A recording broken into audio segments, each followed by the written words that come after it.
Na-try ko mag-apply sa WestJet call center agent, yon. Kala ko flight attendant. I wish. Kulang sa height.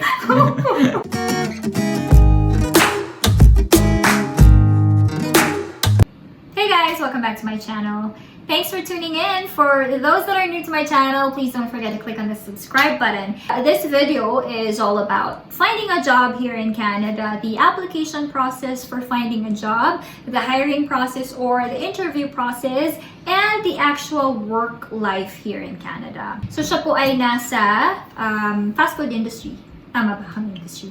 Yeah. Food chain. So, food industry, yes. While ako naman is nasa, anong industry ba ako? While ako naman ang experience ko ay sa office job. So, para mas malawak yung ating coverage, if you are trying to apply for office jobs or if you're trying to apply for a skilled worker type of job, then this video is for you. So, syempre, it's very important po to prepare your cover letter. It's very important to submit your resume.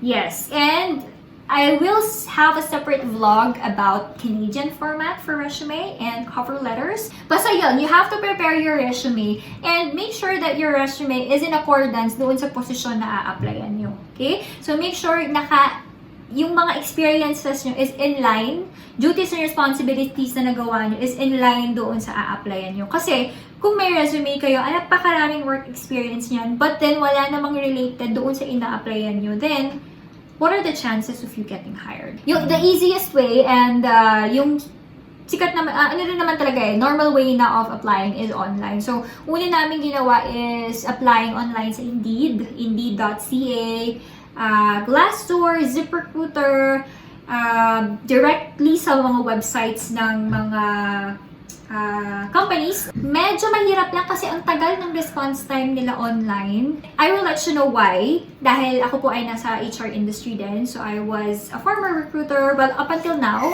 But I do have another position right now in the HR industry din. So I'll let you know kung paano nga bakit nga ba possible na hindi siya nababalikan ng employers and bakit ang tagal ng response time. And doon naman tayo sa aking line of work. So sa line of work ko naman, office jobs. Nag-start off ako as a staffing consultant. Tama ba? As a senior recruitment consultant. So, recruiter. Ganyan. So, I started off, like what I said, it's very important you have connections here. It can do the hardest part of getting connected with a company. So, make sure that you use that to your advantage. But, of course, hindi lang yan pinaka-importante. Siyempre, kahit ma-connect ka ng tao na yun sa employer, you have to do your part. Kailangan galingan mo rin sa interview, kailangan galingan mo rin sa trabaho. Kasi even ma-hire ka, dito sa Canada, pwede kang tanggalin anytime. Wala silang, katulad sa Pilipinas na tinanggal ka ng mali or what, na kailangan may notice to tanggalin ka. They have different laws here. Although merong mga termination with just causes or something like that, but this is, for an entirely different video. So dito pwede ka nilang tanggalin pag gusto nila regardless of the reason, just taking into consideration din yung mga discrimination, ganyan. But yes, of course, you have to work very well for you to keep that position kahit ni-refer ka. But it does wonders for you to be able to get connected to that job. So yun, na-refer ako doon sa company ko na yun, and then doon na nag-start. So I'm still connected with them ngayon. From senior recruitment consultant, I was promoted to human resource and operations manager. So office jobs, basically HR industry, which is in line din sa work ko. Pero if we're talking about application process, I tried na mag-apply din before. Different industries, na-try ko mag-apply sa WestJet call center agent, yon. Kala ko flight attendant. I wish. Kulang sa height. But may heels naman ako. Pero yes, call center agent with WestJet. I passed 2 of their hiring process. Kaso napakahaba pa na ng hiring process nila. So tapos ako ng 2 interviews.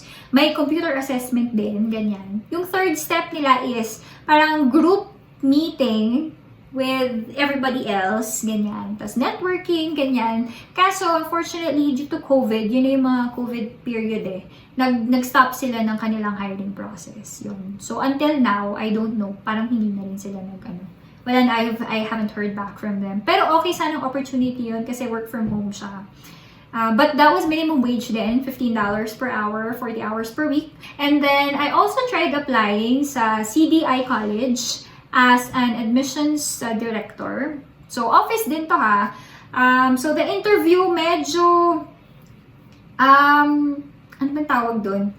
Siyempre, as admissions director, more into recruitment din to ng students, alam mo na, admin jobs, ganyan. So, syempre, in line with yung mga questions rin nila, very specific to that one, ganun. So, I applied online din, as far as I remember. Tapos, I went into their office twice ata for interview. Yun din, kaso ang nangyari, so they hired me.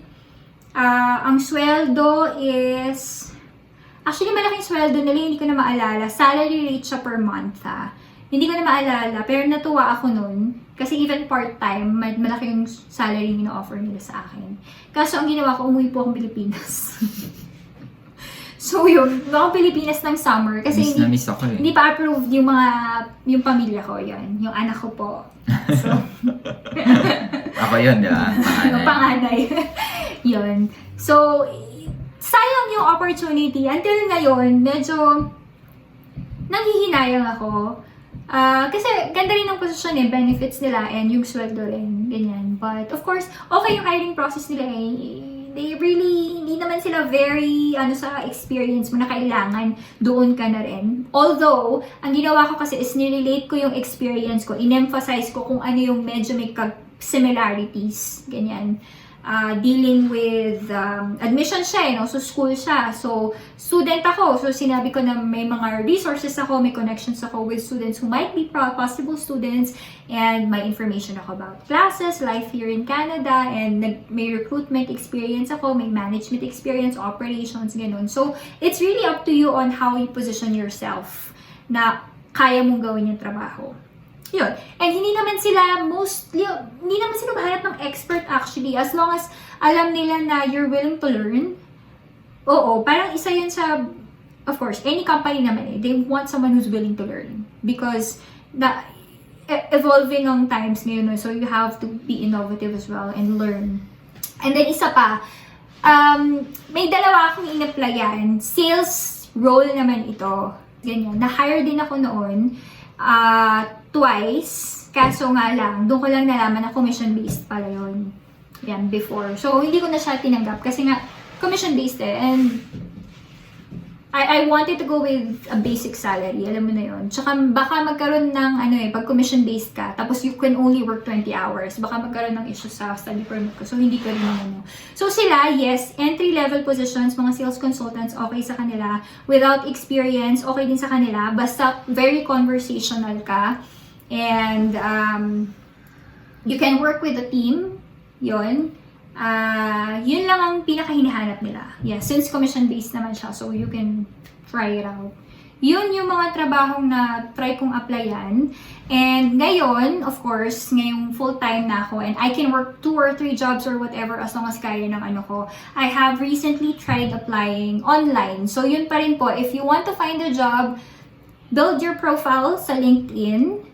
Submit resumes, applications sa Indeed.ca, Glassdoor, ZipRecruiter, ano pa ba yung mga any online, even sa job bank, if you have an express entry profile, submit lang po kayo ng submit. But make sure na ang resume nyo is in line dun sa applyan nyo. Cover letter, if you are going to be creating a cover letter, make sure na, specific siya dun sa applyan nyo. Do not use a very generic cover letter, tapos yun lang isasama nyo for every position, every application. That's not gonna work.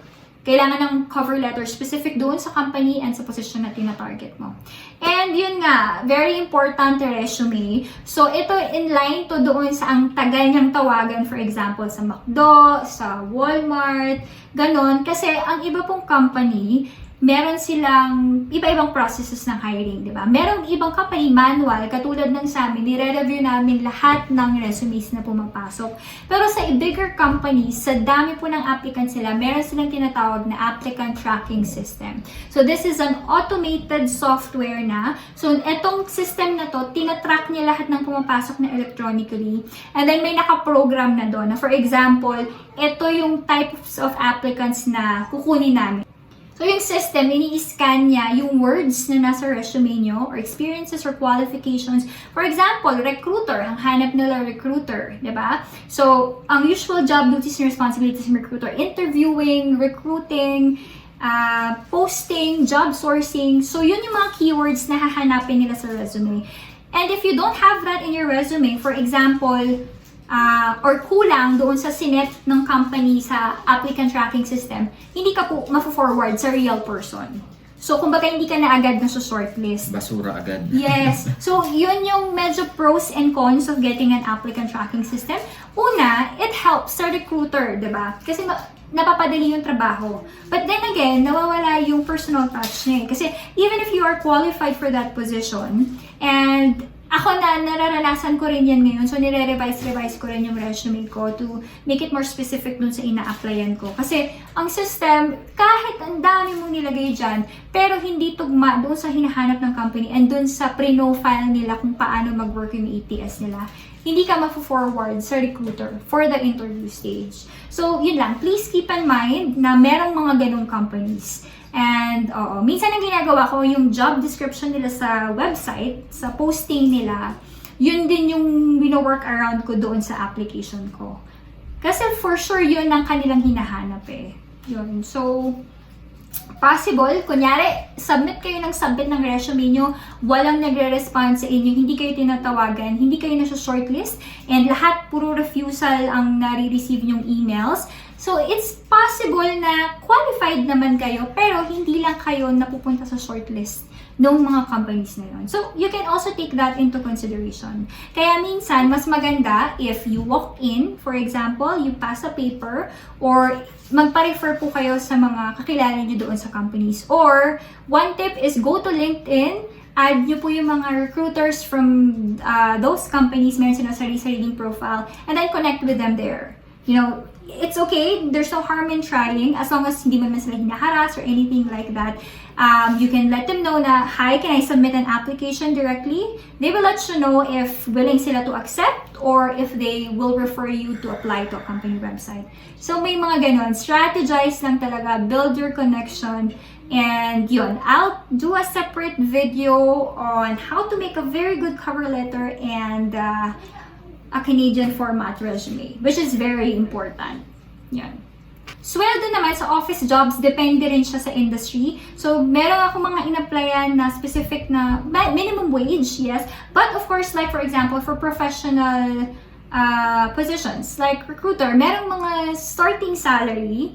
Yes, depende rin sa company, no, if they can afford to provide you a higher salary. Pero usually, if you have a degree, and you have experience in HR, for example, ang nakikita ko minimum starting salary is around 23 to 25. And pag manager ka, syempre mas mataas, ganyan. Yun, admin assistants. But, you know, don't be afraid to start with minimum wage. Because what's most important is that you get that experience. Yun. Even if hindi siya makakatulong siguro sa career progression mo, but at least, you know, it helps you.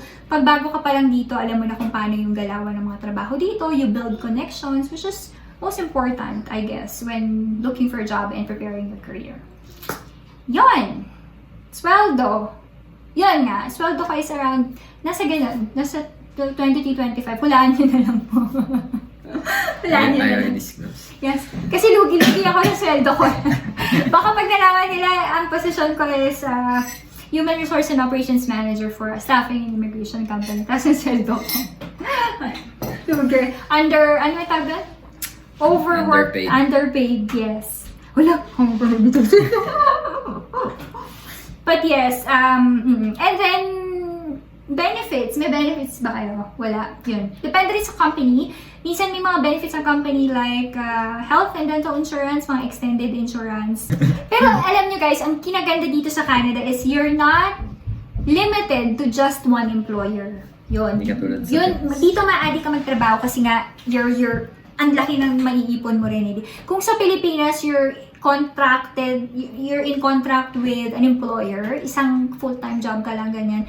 Kung gusto mo ng extra trabaho, sideline, gano'n. Dito, legally, you can work for multiple employers. Kung more than 40 hours, bahala ka hanggat kaya mo.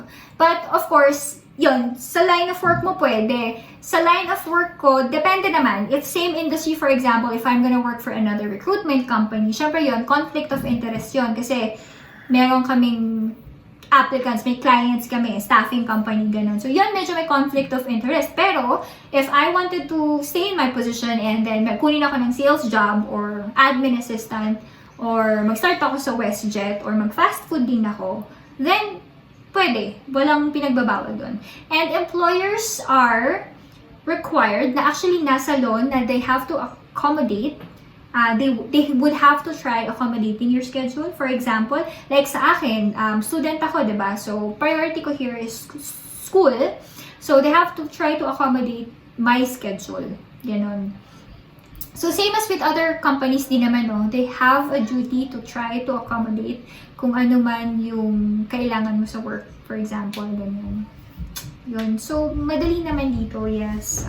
They're very considerate. Employers, they know that you might have other jobs, ganyan. So, they'll try to find a schedule for you.